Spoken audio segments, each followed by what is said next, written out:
Hallelujah, praise the Lord. सभी को आज मैं सामर्थ्य में आगे बढ़ने के विषय में आप लोगों से बात कर रही हूँ। तो सामर्थ्य में हमको कैसे आगे बढ़ना है, किस तरीके से हम सामर्थ्य को संभाल के रख सकते हैं, ये बातें आज मैं आपसे करूँगी। तो जब हम प्रभु की उपस्थिति में जाते हैं तो हम उस अनॉइंटिंग को रिसीव करते हैं जो हमें परमेश्वर में आगे बढ़ने में मदद करती है।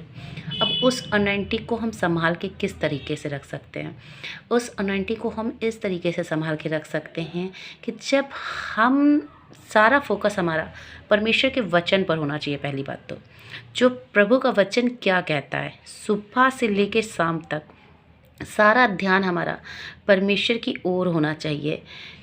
फर्स्ट बात, जब हम सुबह उठते हैं सबसे पहला हमारा धन्यवाद परमेश्वर को होना चाहिए, सबसे पहला, क्योंकि उसने हमें रात भर बचा कर रखा।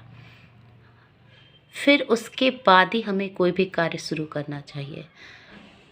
सेकंड बात, हमें फालतू की बातों में नहीं फंसना, फालतू की बातों में नहीं फंसना है।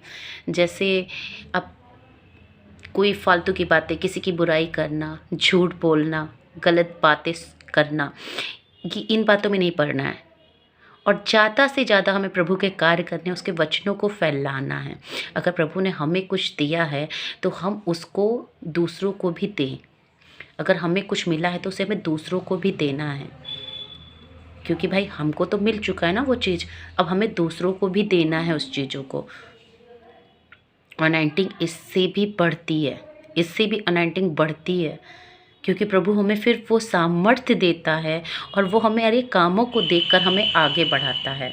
हाँ, अगर दिमाग में कोई भी थॉट आता है तो उसको कैसे काटें? उसको वचनों के द्वारा काटा जा सकता है। जिस प्रकार जैसे शैतान ने कुछ भी किसी के माइंड में डाला हो, कोई भी क्वेश्चन वो डाला हो, तो उसको हम वचन के द्वारा काटा जा सकता है। और वचनों का ज्ञान होना भी बहुत उचित है। वचनों का ज्ञान हमें कैसे मिलेगा? जब हम बाइबल रीडिंग करेंगे, प्रभु की उपस्थिति में बैठेंगे, जितना अधिक हम उससे अपना कांटेक्ट बनाएंगे उतना ही अधिक हम अनॉइंटिंग को रिसीव करेंगे और प्रभु की उन बातों को जान पाएंगे जो प्रभु हमें बताना चाहता है या हमारे लिए उसने रखा है। तो उन बातों को हम जान पाएंगे और प्रभु की सामर्थ्य में तब हम आगे बढ़ते चले जाएंगे। और सामर्थ्य कार्य कैसे करती है? सामर्थ्य कार्य कैसे करती है? सामर्थ्य हम इस तरीके से जानते हैं, जैसे अब कोई कार्य आप कर रहे हो, पहले कर रहे हो, वो नहीं हो रहा है, लेकिन जब हम प्रभु की उपस्थिति में जाना शुरू करते हैं तो फिर हमें वो अनॉइंटिंग मिलती चली जाती है, वो सामर्थ्य मिलती चली जाती है। फिर हमारा वो काम जो नहीं हो रहा था वो होना शुरू हो जाता है। ठीक, फिर हमको पता चलता है कि प्रभु की उपस्थिति, ये सामर्थ्य जो प्रभु हमें दे रहा है उसके कारण हुआ है।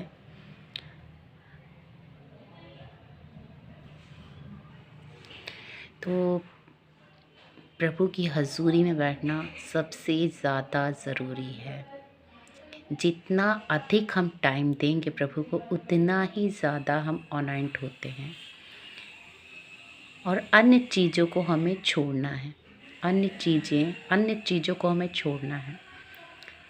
ठीक है, जब हम अन्य चीज़ों को छोड़ते हैं, प्रभु की सारी बातों को मानते हैं, परमेश्वर की सारी बातों को फॉलो करते हैं, जैसे हमारे स्पिरिचुअल फादर हमको बताते हैं, जो भी चीज़ें बताते हैं हम उसको फॉलो करते रहते हैं और प्रभु की उपस्थिति में जाते रहते हैं।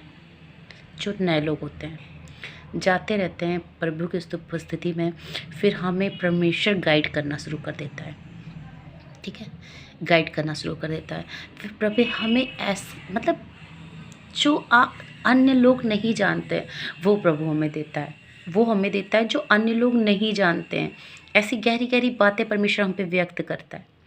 तो हमारा सबसे पहला रिश्ता परमेश्वर के साथ बहुत मजबूत होना चाहिए, बहुत मजबूत। जैसे कहते नहीं है कि परमेश्वर हमें एक माँ से भी बढ़ के वो हमें प्रेम करता है, तो हाँ, वो माँ से भी बढ़ के प्रेम करता है। उसका प्रेम एक इतना गहरा है कि उसको कोई माप नहीं सकता। उसकी सारी बातें हमारे लिए भलाई की होती हैं, लेकिन इसको हम समझेंगे कैसे? जब हम प्रभु की हजूरी में बैठेंगे। ठीक है, प्रभु हमें सिखाता है कैसे हमें आगे बढ़ना है, कैसे हमें अपने जीवन में आगे बढ़ना है, क्या कार्य करना है। ठीक है। हाँ, स्टार्टिंग में थोड़ी सी होती हैं चीज़ें कि इंसान नहीं समझ पाता है, लेकिन जैसे जैसे हम प्रभु की उपस्थिति में बढ़ते चले जाते हैं, प्रभु की हजूरी में बैठना शुरू करते हैं, वैसे वैसे हम उन चीज़ों से दूर होते जाते हैं। प्रभु हमें निकालता जाता है, क्योंकि वो हमें वो अनॉइंटिंग देता है कि वो चीज़ें हमसे दूर हो जाएं। और जो अनॉइंटिंग हम अपने जीवन में लेते हैं वो बहुत ज़्यादा कार्य करती है। हमारे जीवन में तो वो कार्य करती ही है, लेकिन वो दूसरों के लाइफ में भी कार्य करती है हमारे द्वारा, जो हमारी फैमिली रिश्तेदार हैं उनके भी। जैसा कि प्रभु का वचन कहता है, तू बच तेरा घराना बचाया जाएगा। तो प्रभु के कार्यों को करते रहें, परमेश्वर से वफादार रहें। जो प्रभु आपकी अगुवाई करता है उसको आप फॉलो करें। अनॉइंटिंग बढ़ाने का एक और वो है, प्रभु आपको छोटी सी, कहते हैं ना, छोटी चीज़ में हमें परमेश्वर के साथ वफादार रहना है। ठीक है। चाहे प्रभु आपको वो कुछ भी कह सकता है, आपको, ठीक, उसको आपको मानना है, उसको पूरा करना है। उस टाइम भले आपको लग रहा हो कि परमेश्वर मुझसे क्या कह रहा है, ये क्या, लेकिन फिर भी हमें उसको मानना है, पूरा करना है। वो भी एक हमारा टेस्ट होता है। ठीक है। मतलब हर क्षेत्र में परमेश्वर से वफादार रहना है। चलिए ठीक है, बस इतना ही। आगे की बातें मैं आगे की वीडियो में बताऊंगी।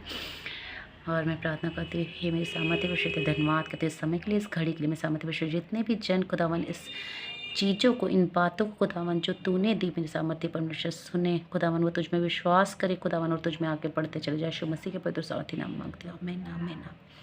धन्यवाद। प्रेज द लॉर्ड सभी को। हालेलुया। Thank you Jesus.